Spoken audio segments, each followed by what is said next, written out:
Irmão, ao estudo do livro do Apocalipse. É muito bom, é um livro maravilhoso. Como eu disse, é uma pena que não é pregado nas igrejas, né? Os irmãos têm uma certa dificuldade de entender este livro. Nós paramos aqui da última vez, se não me engano, no versículo 12. Isso mesmo, se alguém lembrar. Apocalipse capítulo 1, versículo 12. Amém? Todos acharam? Diz assim: voltei-me para ver quem falava comigo, e voltado vi 7 candeeiros de ouro, e no meio dos candeeiros um semelhante a filho de homem, com vestes talares, e cingido a altura do peito com um cinto de ouro. A sua cabeça e cabelos eram brancos como alvalã, como neve, os olhos como chama de fogo, os pés semelhantes ao bronze polido, como que refinado numa fornalha, a voz como voz de muitas águas.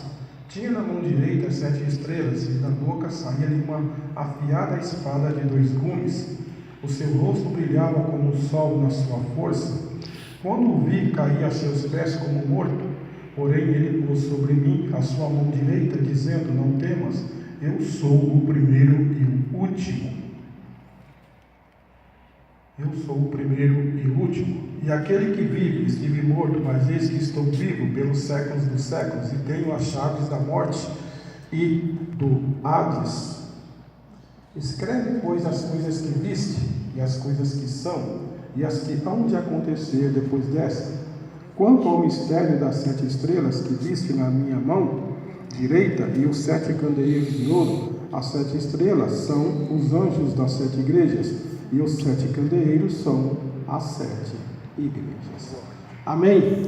Então o livro do Apocalipse, irmão, veio revelar a pessoa de Jesus Cristo.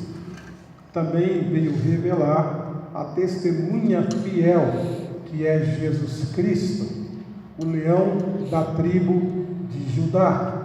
Então João, aos 100 anos de idade, ele morre, ele foi preso por causa do Evangelho de Cristo. A perseguição era grande, os imperadores não aceitavam o novo rei, eles eram adorados naquela época, e a perseguição começou. E os cristãos daquela época, as comunidades que tinham, estavam desanimando, porque tinham perdido a esperança. E o crente que está em Cristo não pode perder a esperança. O crente tem que acreditar.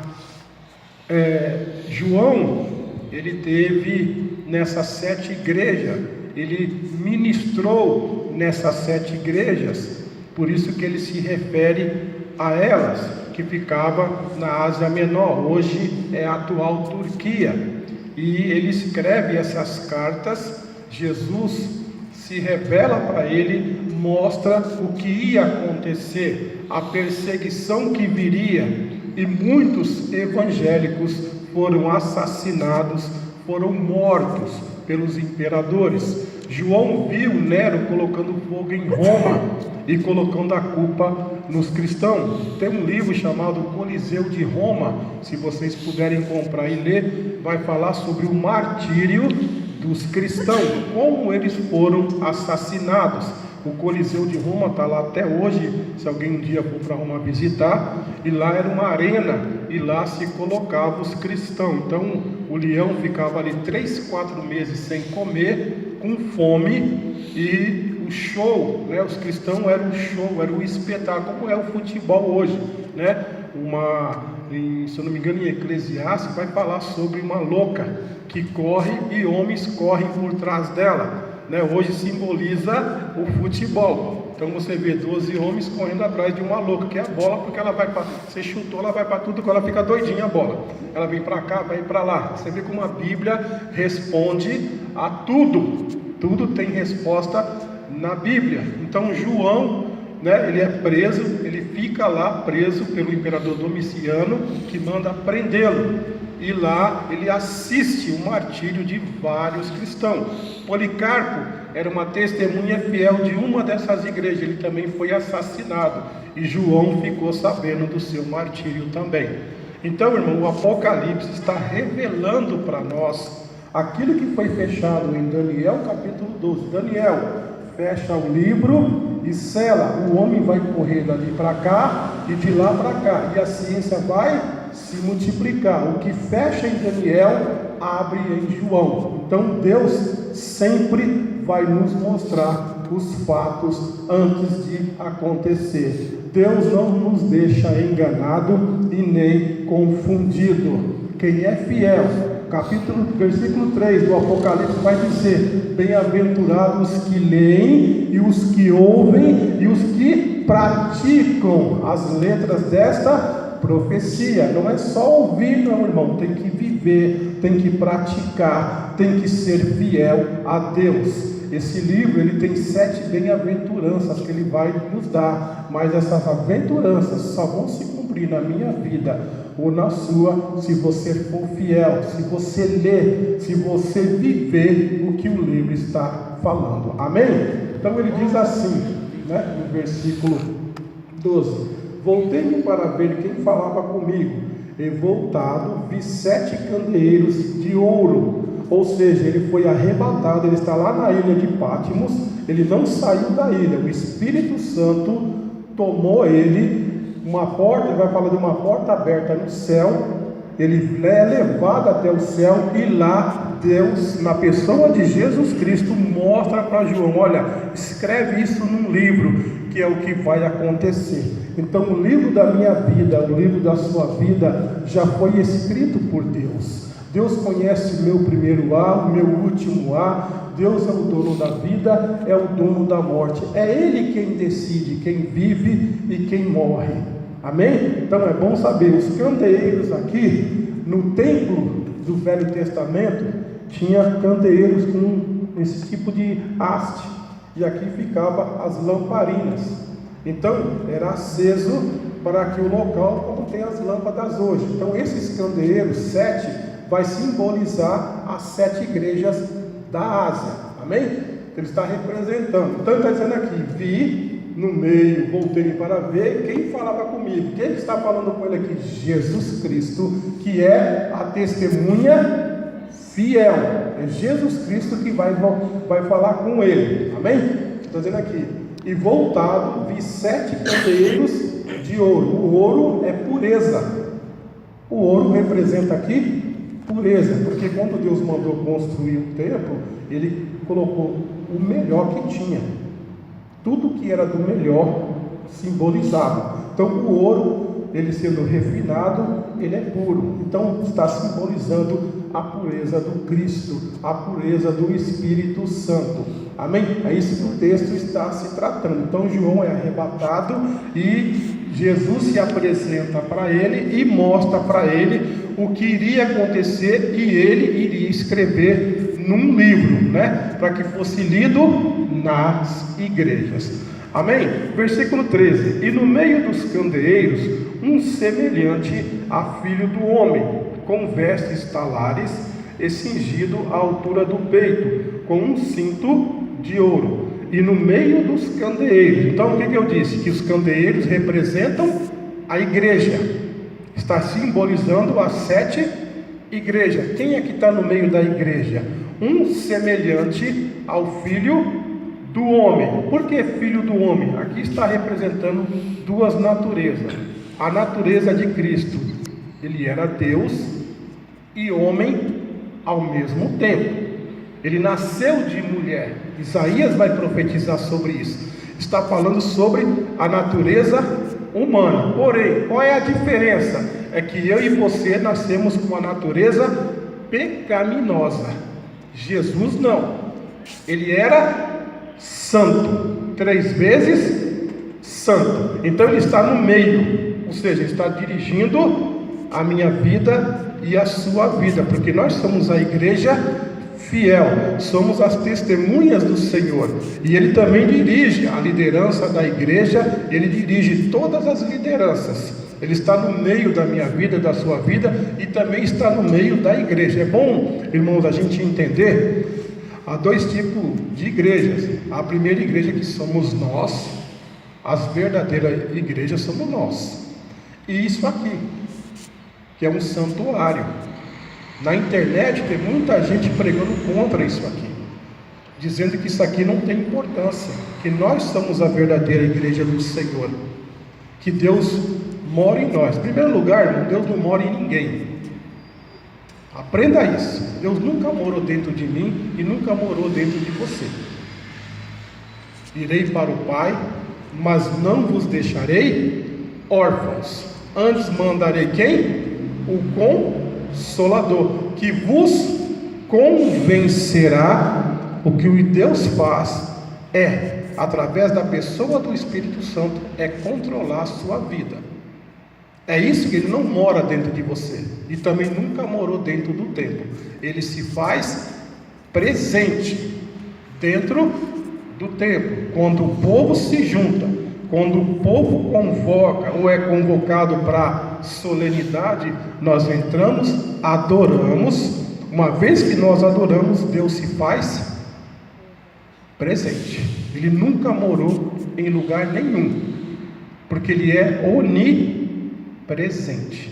Ele está em todos os lugares ao mesmo tempo. Então, quando se expressa na Bíblia morar ou fazer morada em você, eis que o reino de Deus está sobre vocês, já está no meio, ou seja, é a forma de Deus nos controlar. Então, na pessoa do Espírito Santo, Ele me convence do pecado. Uma vez que eu aceito Jesus como meu fiel Salvador, Ele passa a controlar a minha vida. É isso que é morar. Não é como as pessoas, ele mora dentro. Não mora. Deus não mora dentro de ninguém. Nunca morou.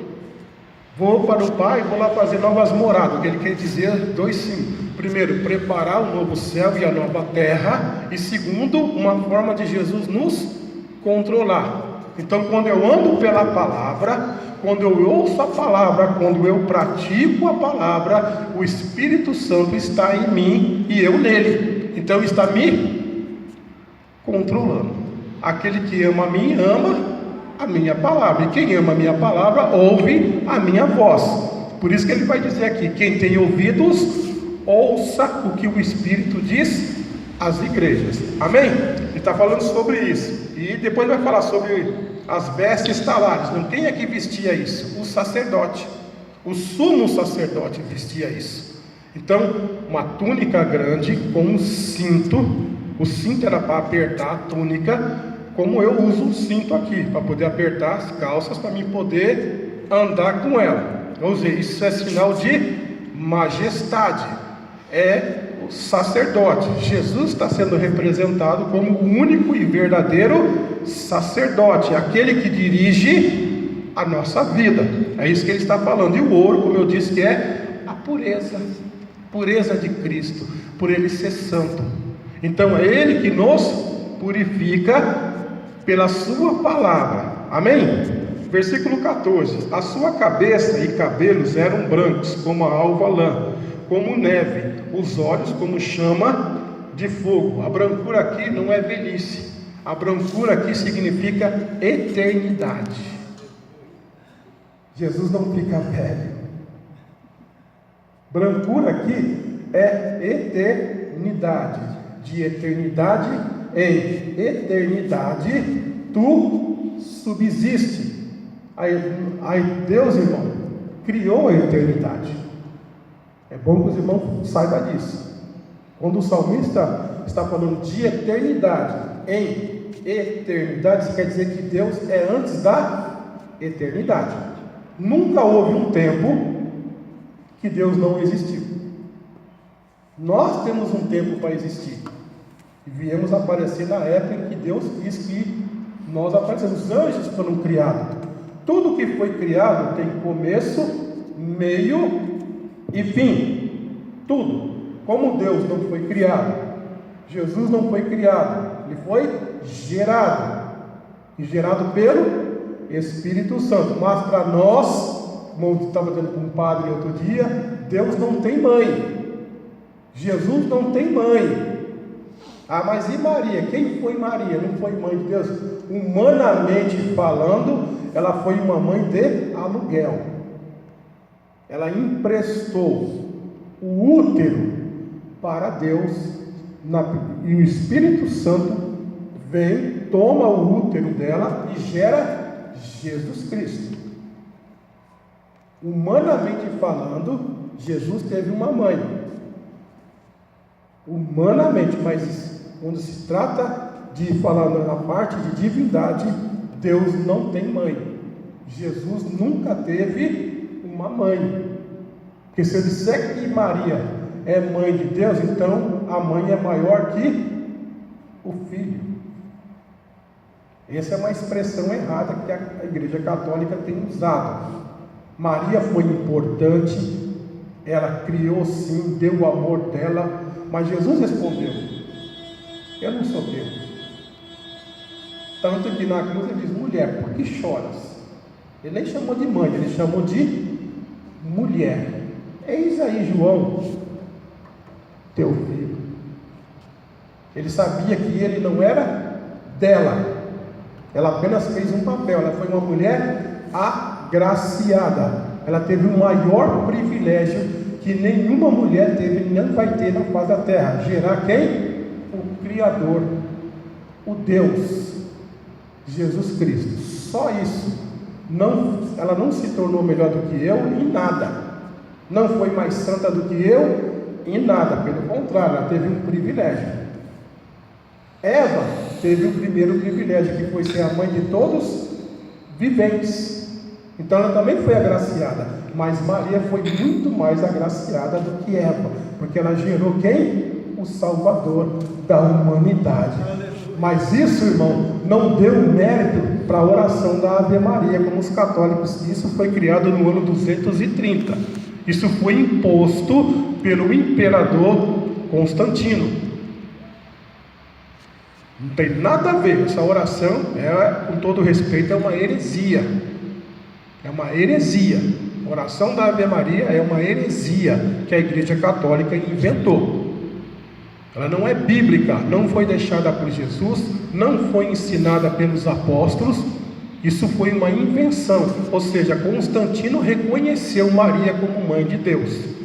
Depois, por volta do ano 200 e alguma coisa, foi feito o culto a Maria, foi reconhecida. Isso é do ponto de vista humano. Nós cristãos não oramos Ave Maria. A única oração da Bíblia registrada é Pai Nosso. Pai Nosso. Tanto é verdade que quando você é batizado em nome de quem? Do Pai, do Filho e do Espírito Santo. Onde é que entra Maria aí? Então, você vê que ela foi importante sim, digna de você copiar os atos dela, sim, mas de ser adorada, ser venerada, só tem três: o Pai, o Filho e o Espírito Santo. Amém? Vamos lá. 1,15. Os pés semelhante ao bronze polido, como que refinado numa fornalha, e a voz como a voz de muitas águas. O candelabro os pés eram de bronze. Bronze é um metal duro. Quando você refina o ouro, a prata, o bronze, você vai tirar o melhor. O ouro só tem valor refinado. Se ele não for refinado, é como esmeralda, pepita de ouro, vai para a mão dos ourívides. É eles que vão dar o formato e a beleza da peça e o valor que ela vai ter. O que isso quer dizer? Os pés, Jesus pisou na nossa terra. Isso também está simbolizando julgamento. A forma que Deus vai julgar vai ser dura, não vai ter escapatória para ninguém. Quem se salvou, se salvou. Quando eu falo se salvar, não é que o homem se salvou, não, irmão. É que o nome dele foi achado no livro da vida. Quem estiver com o nome no livro da vida, esse é salvação garantida. Isso quem diz é o próprio Deus. Amém? Quem não estiver, vai para esse julgamento. E esse julgamento será duro. Você não terá advogado. Esse julgamento é para com condenação. Está escrito assim: o bronze significa o julgamento divino. A liga, como sabemos, resulta da fusão de metais com separação das impurezas e união dos componentes purificados. É como o juízo, um ato de purificação. A dureza do bronze mostra a dureza da justiça. Deuteronômio 28, versículo 23. Então, como Deus naquele dia vai julgar com a sua vara, e naquele dia não terá misericórdia. Amém? Então, quem foi achado no livro da vida, esse será salvo. Quem não foi encontrado no livro da vida, vai para o julgamento, e lá não terá misericórdia. Vamos lá? 16. Tinha na mão direita 7 estrelas. Continua aqui, os pés semelhantes ao bronze polido, como que refinado numa fornalha. A voz como voz de muitas águas. A água aqui representa povos. A água representa povos. Deus está falando com as nações. Deus está enviando os seus pregadores. Enviou os profetas, enviou os apóstolos. Hoje está enviando os missionários, as missionárias, né? Você pega aí o mar, quando o mar está bravo, ele bate nas rochas, né?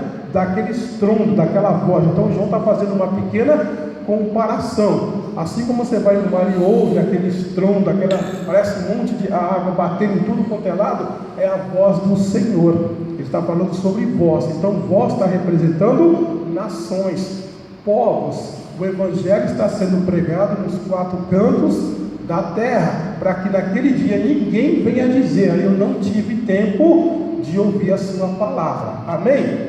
Vamos lá. 16. Tinha na mão direita 7 estrelas, e da boca saiu-lhe uma espada afiada de 2 gumes. O seu rosto brilhava como o sol na sua força. Lembra que eu falei de candeeiros? Os candeeiros representam a igreja, as 7 igrejas. O número 7, ele é um número universal. 7 igrejas, 7 líderes, 7 dispensações. Deus ele fez o mundo em 7 dias. Então 7 é um número simbólico na Bíblia, um número importante. Então 7 estrelas significam 7 anjos. Os 7 anjos aqui no Apocalipse são as 7 pessoas que dirigiam, ou os pastores, os líderes. Aqui no caso da Brasil, aqui seria o pastor Arnaldo. No caso, se Deus mandasse carta, ele mandaria para a central da Brasil para Cristo, o líder central. Mandaria para o líder da Assembleia, mandaria para o Papa, que é o líder da Igreja Católica. Então ele mandou 7 cartas para os 7 líderes que estavam dirigindo as igrejas.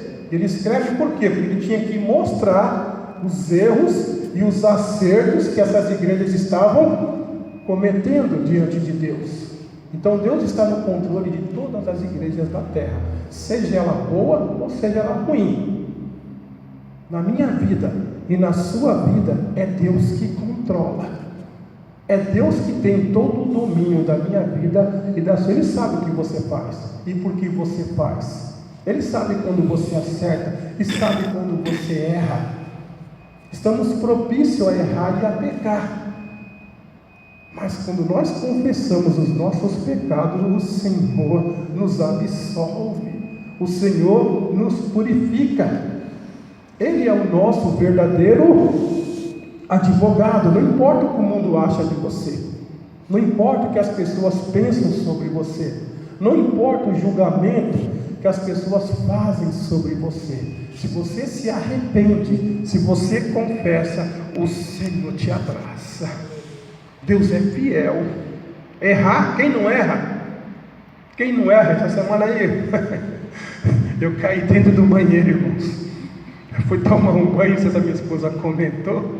Aí eu fui pegar aqui um sabonetezinho no chão, não vi, rapaz, só Jesus na causa. Imagina uma horquinha dessa aqui. Minha esposa levantou, até minha gatinha correu. Eita, tá feio, hein, feio? Irmão, para levantar aqui, eu pegava de um lado e pegava do outro. Eu falei, eu vou subir, e levantei, mas E agradecer a Deus pelo livramento, irmão. Mas dentro do banheiro você morre. Quebra uma perna, quebra o vidro, que foi caro, a porta. Mas louvado seja Deus, irmão, porque o Senhor deu o livramento. Deus é bom, é maravilhoso. Ontem eu arranquei um dente, eu estou aqui, eu tomei 3 pontos na boca. Eu falei, mas eu vou, né? De manhã, né? Não dei aula ontem à noite em casa, mas de manhã vou estar aqui, né? Então estou sempre orando também, irmão, aqui pela consagração, né? Para Deus trazer mais pessoas, né? A gente sabe que não é só aqui não, mas em todo lugar ali, de vez em quando eu vou buscar uma bicicleta ali, tem uma ali de umas irmãs, só vai 2 pessoas também. Infelizmente, minha esposa falou uma coisa verdadeira, a consagração é da mulher, irmão. É para mulher, porque homem eu acho que não segura não. Eu acho que eu não seguraria. É Deus, irmão. Não é você, é Deus. É Deus que dá força. Amém? Vamos lá. Tinha na mão direita 7 estrelas, ou seja, ele está no controle dessas 7, de toda essas 7 igrejas, irmão, ela simboliza todas as igrejas do mundo, universal. Amém? E a boca sai-lhe uma afiada espada de 2 gumes, ou seja, a palavra de Deus vem da boca de Cristo. A Bíblia diz que ela é afiada, ela é capaz de ler a alma e a medula, ela divide o homem no meio. O que quer dizer? Que Deus conhece o seu interior. Deus sabe se você mente, se você não mente. Deus sabe se você maquina, se você não maquina. Deus sabe se você vai agir por bem, se você vai agir por mal. A palavra de Deus te esquadrinha inteirinha. Sabe quando você quebra uma perna, que você vai para o pronto-socorro, não tem o raio-x? O raio-x só tira a parte do osso. Quando você vai para o ultrassom, ele entra lá dentro, que é o que eu vou fazer o mês que vem das pernas aqui, um super ultrassom das pernas, né, que a gente vai fazer. A palavra de Deus vai mais longe do que isso.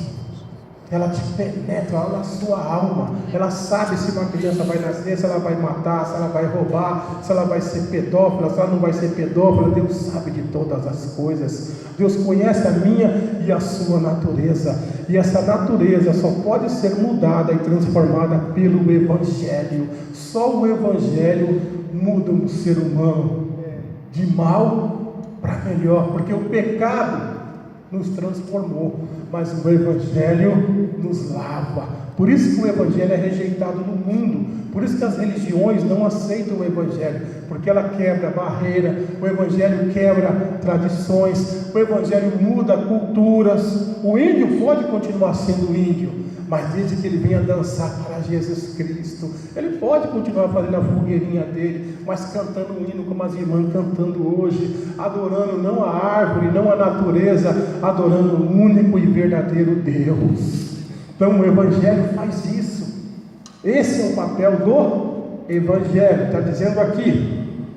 Então a espada é a palavra, é a Bíblia, né? Quem está falando da boca de quem? A palavra vem de Deus, foi revelada aos profetas no Velho Testamento. No Novo, todo o Novo Testamento é revelado para os apóstolos. Então João foi o último apóstolo, ele morreu com 100 anos, foi o último apóstolo a morrer. Ele viu todos os apóstolos morrer. Ele viu, ele assistiu o martírio de quase todos, ele ficou sabendo do martírio de quase todos os apóstolos. Vamos lá, para a gente terminar aqui. Ele está dizendo sobre isso. A espada de 2 gumes. O seu rosto brilhava como o sol na sua força, ou seja, não se dava para ver, brilhava. Nós somos o brilho do Senhor. Nós temos que brilhar no nosso testemunho. A glória de Deus era tão grande que brilhava. Então João não conseguia ver, porque ninguém viu a Deus até hoje.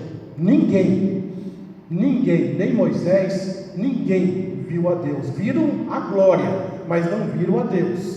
Moisés teve o privilégio de ver pelas costas.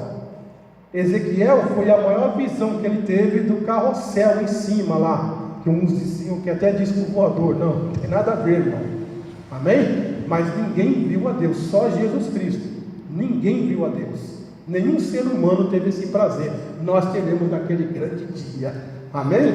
Está dizendo aqui, 17: quando vi, caí a seus pés como morto. porém ele pôs sobre mim a sua mão direita, dizendo: não temas, eu sou o primeiro e o último. Imagine, irmão, a presciência do Senhor. Imagine o gozo na alma de ter uma visão de Deus. Ninguém ficou de pé. Ezequiel caiu, Daniel caiu, João caiu. O que isso quer dizer? Que se você cair, o Senhor te levanta. Aleluia. Ele é o primeiro e Ele é o último, num sentido humano, porque Deus nunca teve um começo. Ele é o primeiro porque Ele começou a história, e Ele é o último porque Ele vai terminar a história. O alfa é a primeira letra, o ômega é a última letra do alfabeto hebraico. Ele é o começo, Ele começou a história, e Ele é a última letra porque Ele é o fim da sua história. Deus não tem começo, não tem meio, não tem fim. Amém? É isso que Ele está dizendo aqui.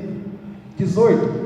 Aquele que vive, estive morto, mas eis que estou vivo pelo século dos séculos, e tenho as chaves da morte e do Hades. Olha que coisa linda. Está escrito assim: temos aqui a afirmativa da sua ressurreição, sem a qual inútil seria a nossa fé, porque se Cristo não ressuscitou, é vã a nossa pregação e vã a nossa fé. 1 Coríntios 15, versículo 14. Ele está dizendo aqui, aquele que vive, ele morreu, mas ressuscitou. Ninguém ressuscitou. Os que ressuscitaram morreram. Lázaro foi ressuscitado, mas depois de 15 anos o próprio imperador mandou matar, para quebrar os cristãos. Que como o alvoroço cresceu e Jesus ressuscita Lázaro, então o alvoroço cresceu naquela época. As pessoas, peraí, nós temos que quebrar. Irmãos, os judeus, o diabo foi tão sagaz que entre eles, como eles estavam perdendo autoridade, como a religião estava caindo e o cristianismo estava crescendo, eles disseram: melhor matar um homem do que acabar com uma religião. Então eles preferiram matar quem? Cristo. Porque Cristo estava transtornando mesmo. O Evangelho transtorna, o Evangelho modifica, o Evangelho é poder, e esse poder de Deus entra dentro de você, explode dentro de você e te transforma. Esse é o poder do Evangelho, por isso que ele é poder de Deus. O Evangelho faz isso. Aquela pessoa ruim, maldosa, aquela pessoa que você acha que não tem solução, o Evangelho transforma, o Evangelho capacita. E lá está falando sobre isso. Aquele que vive, estive morto, mas eis que estou vivo. Ele morreu, mas no terceiro dia ele ressuscitou. Você pode estar morto para o mundo, mas se o Evangelho te alcançar, você vive para o Senhor. Pode estar morto para as pessoas, mas para o Senhor continua vivo. Esse é o poder do Evangelho.